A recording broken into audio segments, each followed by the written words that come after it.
Assalamualaikum warahmatullahi wabarakatuh. Saya Berliana Ainur Latifah dengan akhiran NIM 049. Di sini saya akan meringkas sejarah tentang proses masuknya Islam di Asia Tenggara. Proses masuknya Islam di Asia Tenggara itu memiliki beberapa teori. Yang pertama yaitu teori Arab. Islam masuk langsung dari wilayah Arab sejak abad ke-7 Masehi melalui para musafir pedagang. Tokoh pencetus teori ini adalah Buya Hamka. Yang kedua yaitu teori India.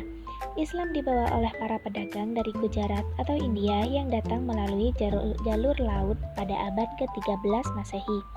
Tokoh pencetus teori ini adalah Bijnapel dan Maukyut. Yang ketiga yaitu teori Persia.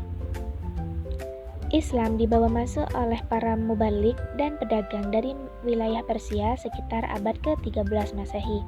Salah satu buktinya yaitu tradisi merayakan 10 Muharram. Yang terakhir yaitu teori Cina. Islam disebarkan oleh imigran muslim dari Cina yang datang ke Asia Tenggara, khususnya wilayah Nusantara sejak abad ke-15 Masehi. Banyak tokoh penyebar Islam di Jawa yang memiliki keturunan Tionghoa. Jalur masuknya Islam ke Asia Tenggara. Yang pertama yaitu perdagangan. Islam menyebar karena para pedagang muslim menetap di pelabuhan-pelabuhan penting. Mereka membentuk komunitas dan menjadi contoh dalam kehidupan sehari-hari. Yang kedua, ada perkawinan. Pedagang muslim yang menetap menikahi wanita pribumi. Sebelum menikah, pihak perempuan itu diwajibkan masuk Islam sehingga mempercepat pembentukan keluarga muslim. Yang ketiga yaitu pendidikan. Penyebaran melalui pesantren atau surau yang didirikan oleh para ulama dan guru agama untuk mendidik masyarakat. Kemudian yang keempat ada tasawuf, yaitu pendekatan melalui ajaran mistis Islam yang mudah diterima masyarakat karena sesuai dengan tradisi batin atau kepercayaan lokal. Yang kelima yaitu seni budaya. Penyebaran melalui media seperti wayang, seni musik, dan arsitektur bangunan yang disisipi nilai-nilai Islam. Yang terakhir ada politik. Jika seorang raja atau pemimpin lokal memeluk Islam, rakyatnya akan dengan mudah mengikuti jejak langkah tersebut. Dan perkembangan Islam di Asia Tenggara. Islam mulai berkembang pesat di Asia Tenggara pada sekitar abad ke-13 hingga 16 Masehi. Nah, pada awalnya itu, penyebaran Islam terjadi di daerah pesisir dan pelabuhan karena wilayah itu menjadi pusat aktivitas perdagangan internasional. Para pedagang muslim yang datang dari Arab, Persia, dan India itu tidak hanya berdagang, tetapi juga menetap dan berinteraksi langsung dengan masyarakat setempat sehingga ajaran Islam itu perlahan mulai dikenal dan diterima oleh masyarakat sekitar.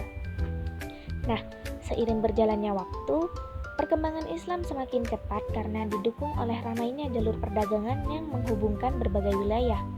Interaksi yang intens antara pedagang muslim dan masyarakat lokal membuat nilai-nilai Islam mudah menyebar, terutama melalui sikap dan perilaku para pedagang yang jujur dan beretika. Selain itu, munculnya kerajaan-kerajaan Islam juga menjadi faktor penting dalam perkembangan Islam.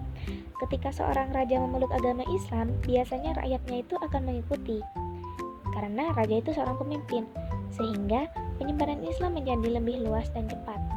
Islam kemudian tidak hanya berkembang sebagai agama, tetapi juga mulai memengaruhi sistem pemerintahan dan kehidupan sosial masyarakat. Perkembangan Islam juga didukung oleh peran ulama yang menyebarkan ajaran melalui pendidikan seperti pesantren, pendekatan tasawuf yang bersifat lembut dan mudah diterima oleh masyarakat yang sebelumnya sudah memiliki kepercayaan tradisional. Nah, pendekatan ini itu membuat Islam dapat beradaptasi dengan budaya lokal tanpa menimbulkan konflik besar. Di sisi lain, melemahnya kerajaan-kerajaan Hindu-Buddha turut membuka jalan bagi perkembangan Islam. Hal ini tuh menyebabkan Islam semakin mudah diterima dan akhirnya menjadi bagian penting dalam kehidupan bermasyarakat. Tidak hanya sebagai agama, tetapi juga sebagai sistem sosial budaya. Yang terakhir ada pengaruh masuknya Islam di Asia Tenggara. Jadi, masuknya Islam di Asia Tenggara itu memberikan pengaruh yang besar dalam berbagai aspek kehidupan masyarakat. Dalam bidang budaya dan agama, terjadi proses akulturasi antara ajaran Islam dengan budaya lokal, sehingga tradisi yang sudah ada tidak akan hilang, tetapi disesuaikan dengan nilai-nilai Islam. Hal ini membuat Islam lebih mudah diterima oleh masyarakat. Dalam bidang bahasa dan sastra, Islam itu membawa pengaruh dan bahasa Arab yang kemudian memperkaya bahasa lokal. Banyak kata-kata Arab yang digunakan dalam kehidupan sehari-hari, serta berkembangnya karya sastra seperti hikayat dan syair yang bernuansa Islam. Di bidang seni dan arsitektur, pengaruh Islam terlihat pada pengembangan masjid yang memadukan unsur budaya lokal dengan ajaran Islam, serta berkembangnya seni kaligrafi sebagai bentuk ekspresi keagamaan. Hal ini itu menunjukkan bahwa seni juga menjadi media dalam penyebaran Islam. Sementara itu, dalam kehidupan sosial, Islam membawa perubahan dalam nilai-nilai masyarakat seperti meningkatnya rasa persaudaraan, etika, dan moral. Berkembangnya lembaga pendidikan Islam seperti pesantren turut membentuk masyarakat yang lebih religius dan teratur. Jadi, masuknya Islam ke Asia Tenggara itu bukan melalui satu jalur atau satu bangsa saja, melainkan melalui berbagai teori dan proses yang saling berkaitan. Penyebarannya berlangsung secara damai melalui perdagangan, perkawinan, pendidikan, hingga kekuasaan politik. Keberhasilan Islam diterima masyarakat disebabkan oleh pendekatan yang fleksibel dan mampu menyesuaikan dengan budaya lokal, sehingga akhirnya membawa perubahan besar dalam bidang budaya, sosial, bahasa, hingga sistem pemerintahan. Cukup sekian ringkasan tentang masuknya Islam ke Asia Tenggara dari saya. Wassalamualaikum warahmatullahi wabarakatuh.